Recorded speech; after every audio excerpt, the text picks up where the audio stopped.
Hola, ¿qué tal amigos? El día de hoy vamos a estar leyendo el libro de la vida de Krishnamurti.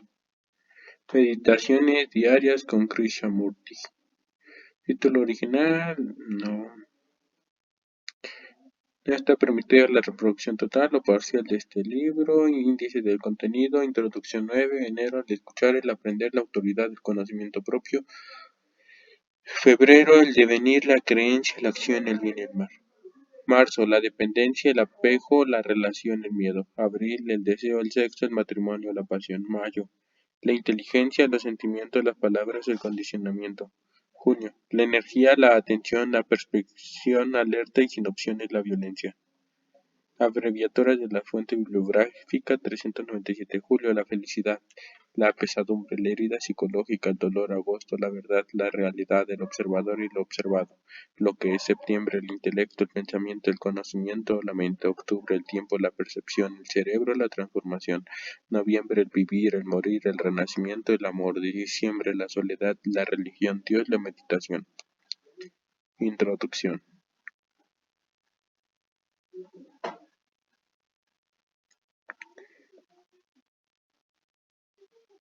En 1934, Krishnamurti dijo: "¿Por qué queremos ser estudiantes de libros? ¿Por qué queremos ser estudiantes de libros, en lugar de ser estudiantes de la vida? Averigüen qué es falso en el medio que los rodea con todas sus opresiones y crueldades, y entonces descubrirán qué es lo verdadero". Señaló repetidamente que el libro de la vida, siempre cambiante, con una vitalidad que no puede ser contenida por el pensamiento, era el único digno de leerse, ya que todos los demás estaban llenos de información falsa. La historia de la humanidad se halla en ustedes, ahí está la vasta experiencia, los miedos profundamente arraigados, las ansiedades, el dolor, el placer y todas las creencias que el hombre ha acumulado a lo largo de milenios. Ustedes son el libro. Esta obra, el libro de la vida, meditaciones diarias con Krishnamurti, está dispuesta en un orden que reproduce en cierto modo la manera como Krishnamurti desarrolla sus pláticas. Comenzaba habitualmente con la acción de escuchar y la relación existente entre el estudiante y el auditorio, y terminaba con cuestiones que emergen naturalmente cuando la vida está en orden y una profundidad mayor empieza a flotar a la superficie de la conciencia. Durante sus últimos días, en 1985 y 1986, habló del espíritu creativo y la posibilidad de un estilo de vida totalmente nuevo. Esta obra contiene fragmentos de estas pláticas. Muchos temas se reiteraban a lo largo de sus enseñanzas. Su visión consistía en la total y comprensiva observación de la condición humana, en la que cada aspecto de la vida se hallaba interconectado. El libro de la vida presentaba pasajes sobre un tema nuevo para cada semana del año, y cada tópico se desarrolla a través de los 7 días. Estas citas se identifican por su fuente bibliográfica y se hacen referencia a esta en cada pie de página.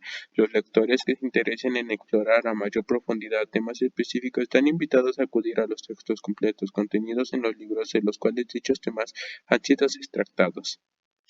Krishnamurti comenzó a hablar públicamente en 1929 con una voz que Aldous Huxley describió como plena de una autoridad intrínseca. Su poderosa exploración en la naturaleza de la verdad y la libertad ha resultado en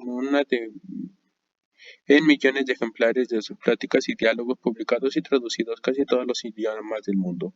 Krishnamurti, aunque tímido y retraído, ofreció centenares de pláticas pronunciadas sin notas previas, ni preparación alguna, las cuales desarrollaba esencialmente un tema primordial: la verdad puede ser descubierta por cualquiera de nosotros sin la ayuda de autoridad alguna. Al igual que la vida, está siempre presente en un solo instante. Sus pláticas cubren la escala completa del conflicto y el interés, tanto en lo personal como en lo social. Al instante, sus pláticas cubren la escala completamente del conflicto y el interés, tanto en lo personal como en lo social. Al observar la profundidad y el alcance de nuestra conducta, tal como se revela en el instante de la observación, surge la acción indispensable para transformarnos a nosotros mismos y a nuestra sociedad. Cuando alguien que asiste a sus pláticas le preguntó por qué hablaba y qué quería lograr, Krishnamurti respondió: "Quiero revelarles algo, quizá el modo de descubrir qué es la realidad, no el modo en el sentido de un sistema, sino como proceder al respecto, y si ustedes pueden descubrir esto por sí mismos, no habrá uno que le habla, hablaremos todos sobre ellos. Todos expresaremos esa realidad en nuestras vidas, donde quiera que nos encontremos. La verdad no puede ser acumulada, lo que se acumula es destruido, siempre se deteriora. La verdad jamás puede deteriorarse porque solo puede ser descubierta de instante en instante, en cada pensamiento, en cada relación, en cada palabra, en cada gesto, en una sonrisa, en las lágrimas. Y si ustedes y yo podemos descubrir eso y revivirlo, el vivirlo es en sí mismo el descubrimiento. Entonces nos convertimos en propagandistas. Seremos seres humanos creativos, no seres humanos perfectos, sino creativos, lo cual es inmensamente distinto. Por eso creo que estoy hablando y quizá por eso ustedes escuchando. Solo existe el problema, no hay respuesta. En la comprensión del problema está a su disposición a menudo. Cuando se le formulan una pregunta a Krishnamurti respondía: averigüemos qué entendemos por examinado. Así la pregunta abriéndola a la investigación en vez de dar inmediatamente una respuesta.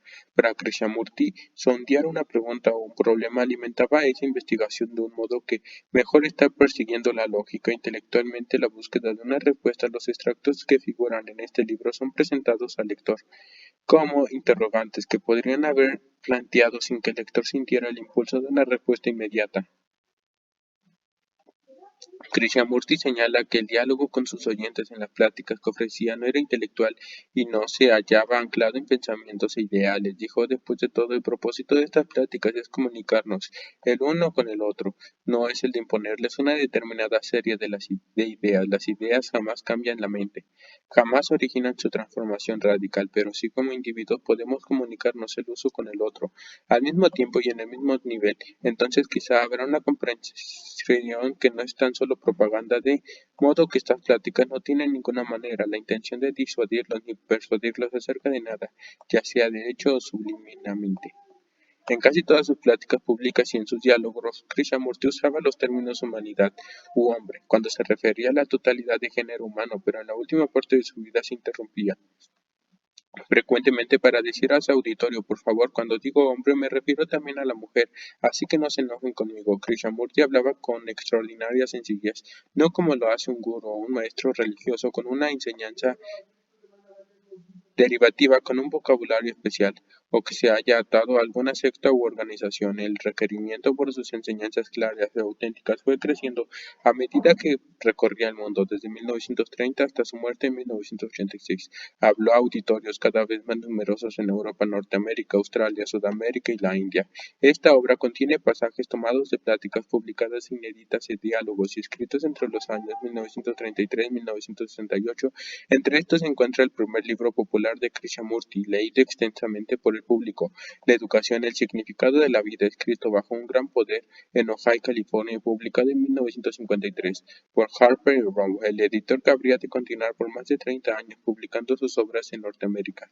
Su siguiente libro, La libertad, primera y última, fue publicado en 1954 también por Harper y Row, por un largo prefacio de su amigo Aldous Huxley.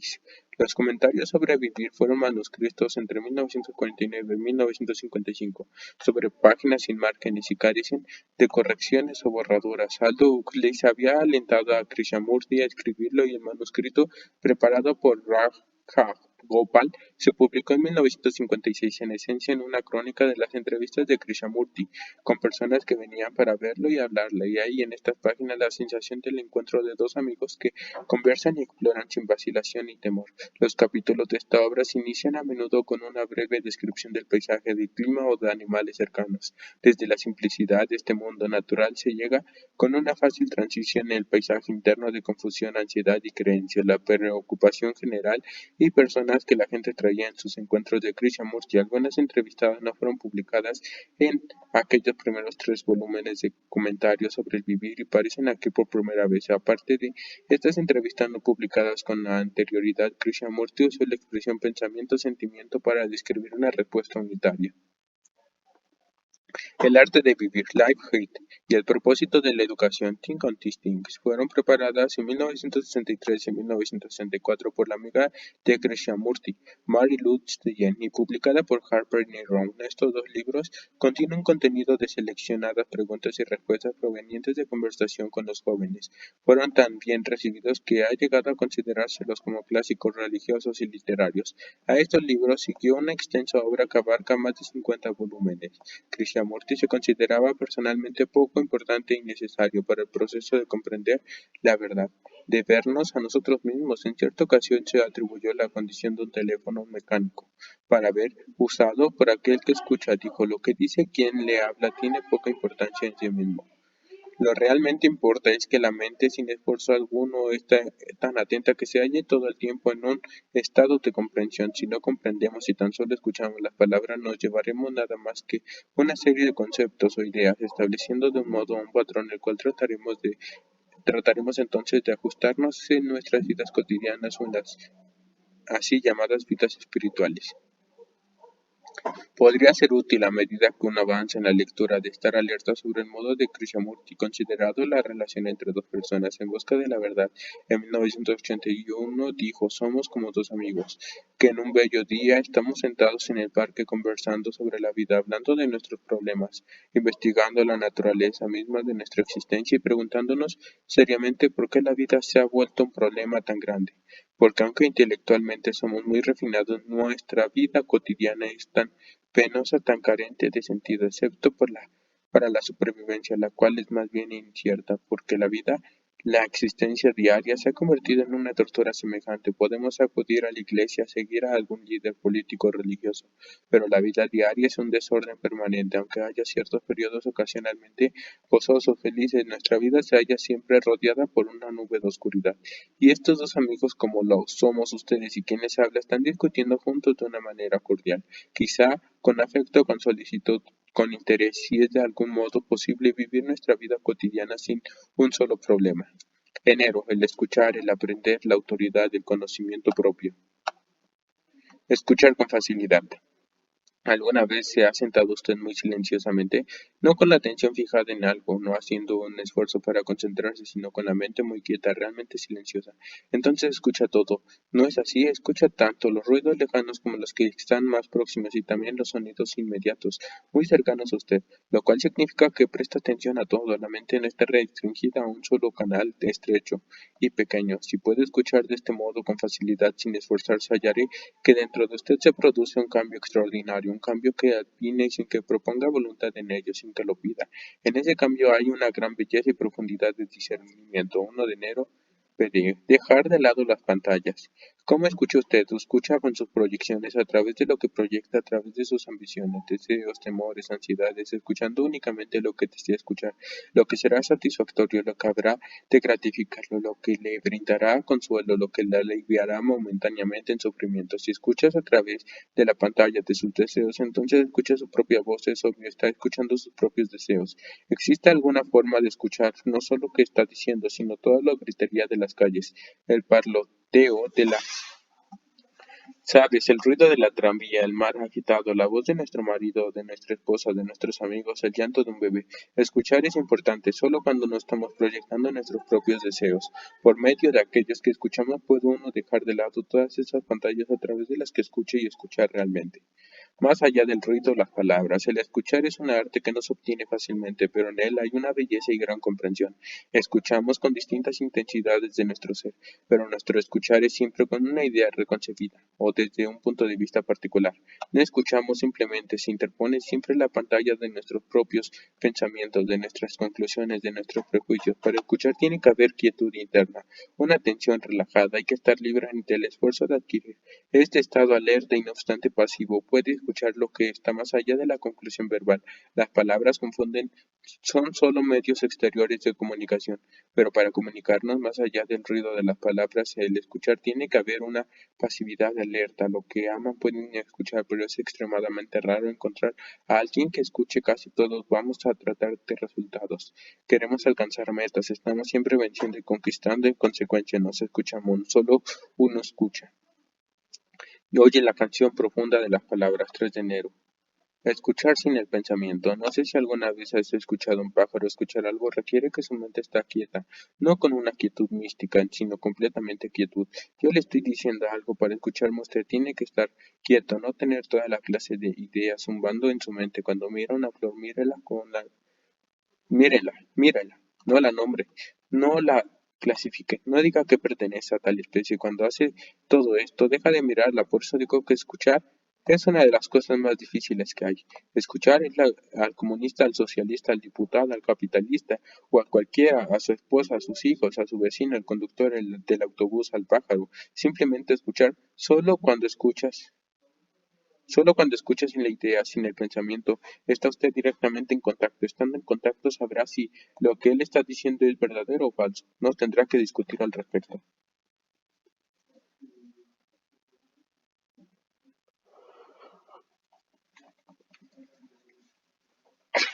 4 de enero.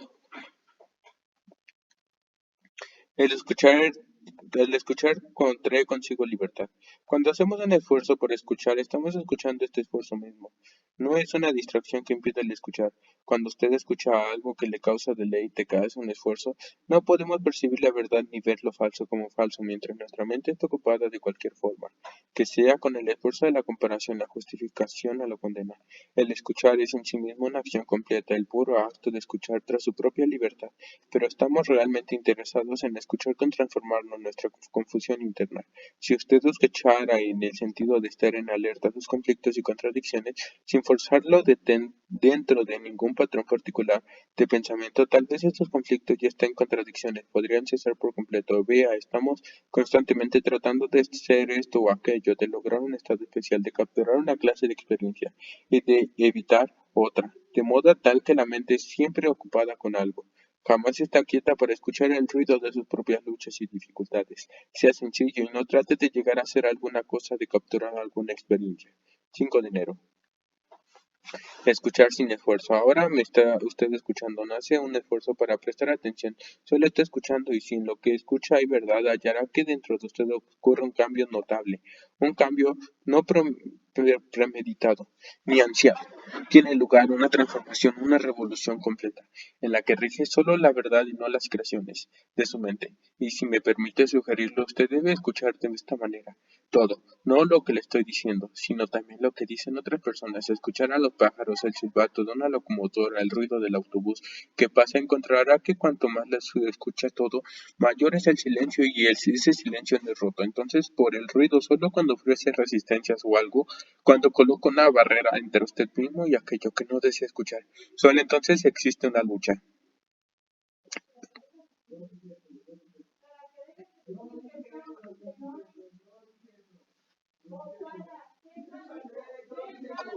6 de enero. Escúchese a sí mismo. Interlocutor: mientras estoy aquí escuchándolo me parece que comprendo, pero cuando me encuentro lejos de aquí no comprendo, aunque trate de aplicar lo que usted está diciendo. Krishnamurti: usted tiene que escucharse a sí mismo y no al que le habla. Si escucha al que le habla, él se vuelve su líder, su método para comprender, lo cual es un horror, una abominación, ya que así ha establecido la jerarquía de la autoridad. Por lo tanto, lo que usted hace aquí es escucharse a sí mismo. Está mirando el cuadro de pinta que pinta el que le habla. Ese es su propio cuadro, no el de él. Si esto es bien claro que usted se está mirando a sí bien mismo, entonces puede que diga: bien, me veo tal como soy, no quiero hacer nada al respecto, y ahí se termina la cosa. Pero si dice: me veo tal como soy y tiene que haber un cambio, entonces comienza a elaborar su propia comprensión, lo cual es por completo diferente de aplicar lo que dice el del que le habla. Si en cambio, mientras hace que la mente se sane y se fortalezca sin obedecer ni resistir, se torna despierta e intensa, únicamente un ser humano así puede dar origen a una nueva generación, a un mundo nuevo. 7 de enero. Mirar con intensidad. Me parece a mí que el aprender es asombrosamente difícil, como lo es también el escuchar. Jamás escuchamos verdaderamente nada, porque nuestra mente no es libre, nuestros oídos están obturados con estas cosas, que ya conocemos, de modo que el escuchar se vuelve extraordinariamente difícil. Creo, o más bien es un hecho, que si uno puede escuchar algo con la totalidad de su ser, con vigor, con vitalidad, ese acto mismo de escuchar es un factor que libera. Pero desafortunadamente ustedes jamás escuchan, tal como jamás han aprendido al respecto. Después de todo, uno que aprende únicamente cuando entrega todo su ser a algo, cuando uno dedica todo su ser a las matemáticas aprende, pero cuando se halla en un estado de contradicción, cuando uno quiere aprender, pero es obligado a aprender, entonces el aprender se vuelve un mero proceso de acumular. El aprender es como leer una novela con innumerables caracteres, ello requiere atención plena, no una atención contradictoria. Si usted desea aprender acerca de una hoja de la primavera o una hoja del verano, debe mirarla realmente, observar su simetría, su textura, la cualidad de esa hoja viva. Hay belleza, vigor, vitalidad en una simple hoja. Así para aprender acerca de la hoja, de la flor, de la nube, de la puesta del sol o acercarse de un ser humano, no debe mirar con toda intensidad. 8 de enero. Para aprender la mente debe estar quieta. Para descubrir algo nuevo usted debe empezar por su propia cuenta, debe iniciar un viaje estando completamente desnudo con especial de conocimiento, porque es muy fácil tener experiencias merced a la creencia y el conocimiento, pero estas experiencias no tan solo productos de nuestra propia proyección y por lo tanto son completamente irreales, falsas. Si usted ha de descubrir por sí mismo que es lo nuevo, de nada sirve llevar la carga de lo viejo, especialmente el conocimiento de otro, por importante que sea de otro, uno usa el conocimiento como un medio de autoproyección de seguridad y quiere estar muy seguro que tiene la misma experiencia que el Buda o Cristo o X, pero un hombre que está constantemente proyectándose a sí mismo por medio del conocimiento no es evidentemente un abusador de la verdad. No existe sendero para el descubrimiento de la verdad. Cuando usted quiera descubrir algo nuevo, cuando está experimentando con cualquier cosa, su mente ha de hallarse muy quieta. ¿No es así? Su mente está llena, atestada de hechos, de conocimientos. Estos actúan como un obstáculo para lo nuevo, la dificultad para la mayoría de nosotros en que la mente se ha vuelto tan importante, tan predominante, significa que interfiere todo el tiempo con cualquier cosa que puede ser nueva, que puede existir simultáneamente con lo conocido. Este conocimiento y el aprendizaje son obstáculos para quienes quieren buscar, para quienes desean tratar de comprender aquello que es intemporal. 9 de enero. El aprender no es una experiencia. La palabra aprender tiene una gran significación. Hay dos clases de aprender. Para la mayoría de nosotros, el aprender significa acumulación de conocimientos, experiencias, tecnologías, acumulación de destreza. De un idioma también está el aprender psicológico, el aprender gracias a la experiencia o bien el aprender de las experiencias inmediatas de la vida, los cuales dejan cierto residuo, aprender de la tradición, de la raza, de la sociedad. Espérame, que si no me voy a perder. Existen estas dos clases de aprender, como encarar la vida de la psicología y la fisiología, la destreza externa y la destreza interna. En realidad no existe una línea de demarcación entre ambas, superponen. No estamos considerando por el momento de la destreza que aprendemos mediante la práctica, el conocimiento tecnológico que adquirimos a través del estudio. Lo que nos interesa es el aprender psicológico que hemos adquirido en el curso de los siglos o que hemos heredado como tradición, conocimiento, experiencia. Esto lo llamamos aprender, pero yo cuestiono que eso sea en modo alguno aprender. No hablo acerca de aprender una destreza, un idioma, una técnica, sino que me pregunto si la mente aprende alguna vez en lo psicológico, ha aprendido y con lo que ha aprendido se enfrenta al reto de la vida. Está siempre traduciendo la vida o el reto nuevo conforme lo que ha aprendido. Esto es lo que hacemos, eso es aprender. El aprender no implica acaso algo nuevo, algo que no conozco y que estoy aprendiendo. Si tan solo te añado a lo que ya conozco, eso no es más aprender. 10 de enero. ¿Cuándo es posible? Cuando es posible aprender, la función de la mente es investigar y aprender. Por aprender no entiendo el mero cultivo de la memoria o la acumulación del conocimiento, sino la capacidad de pensar clara y sanamente sin ilusión alguna. Comenzar desde hechos y no desde creencias e ideales. No hay aprender posible si el pensamiento se origina en conclusiones previas. Adquirir meramente información o conocimiento no es aprender. Aprender implica amar la comprensión y hacer una cosa por amor o la cosa misma que uno hace. El aprender es posible solo cuando no hay corrección de ninguna clase. La corrección adopta muchas formas, ¿no es así?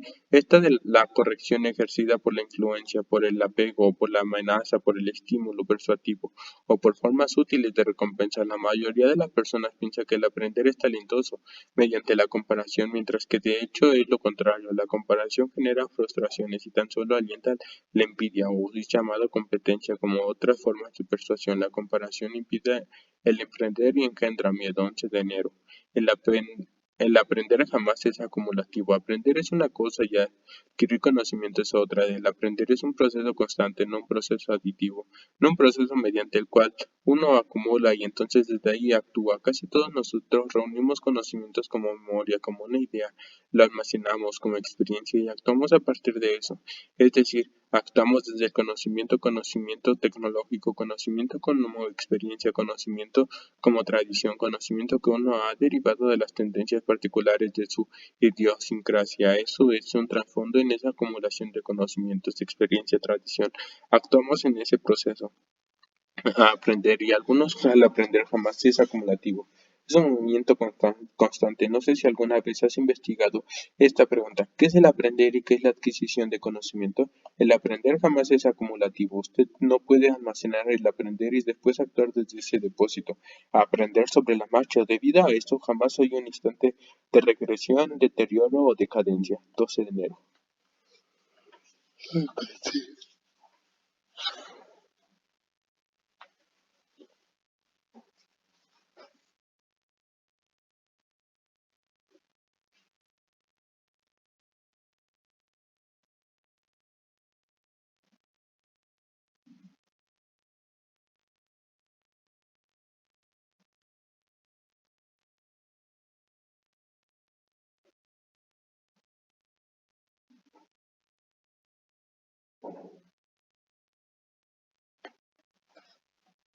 El aprender no tiene pasado.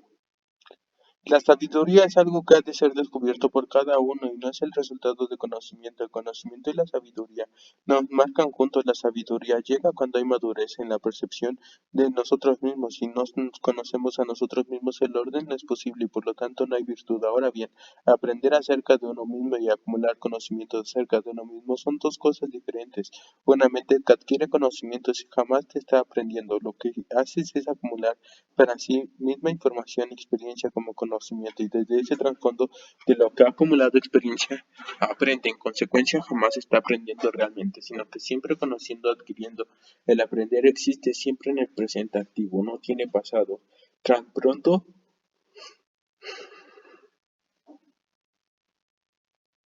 uno se dice a sí mismo, he aprendido esto, ya se ha vuelto conocimiento y desde el trasfondo de ese conocimiento uno puede acumular e interpretar, pero no puede seguir aprendiendo. Solo una mente que no adquiere, sino que siempre se halla en estado de aprender. Solo una mente así puede comprender toda esa entidad que llamamos el yo. Tengo que conocerme a mí mismo, la estructura de la naturaleza, la significación de la entidad total, pero no puedes hacerlo cargado con mi conocimiento previo, con mi experiencia anterior con una mente condicionada, ya que entonces no estoy aprendiendo, solo estoy interpretando, traduciendo, mirando con ojos que ya se hayan oscurecido por el pasado.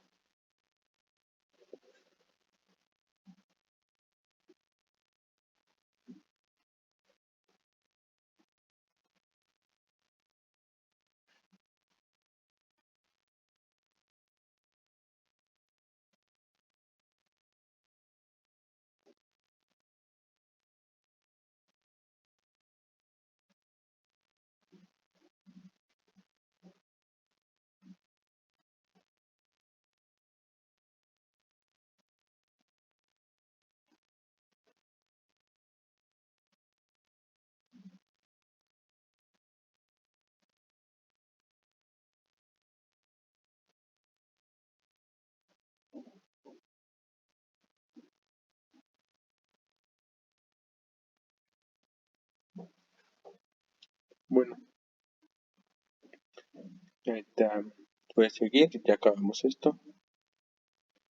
La autoridad impide el aprender. Por lo general aprendemos mediante el estudio, los libros, la experiencia o cuando nos educan. Son los medios habituales de aprender. Aprendemos de memoria lo que debemos hacer y no hacer, lo que debemos pensar y no pensar, cómo sentir, cómo reaccionar a través de la experiencia, del estudio, del análisis, de la investigación, del examen introspectivo. Almacenamos conocimientos como memoria. La memoria responde entonces a los futuros retos, a las figuras y exigencias, desde lo cual aprendemos más y más lo que ya hemos aprendido.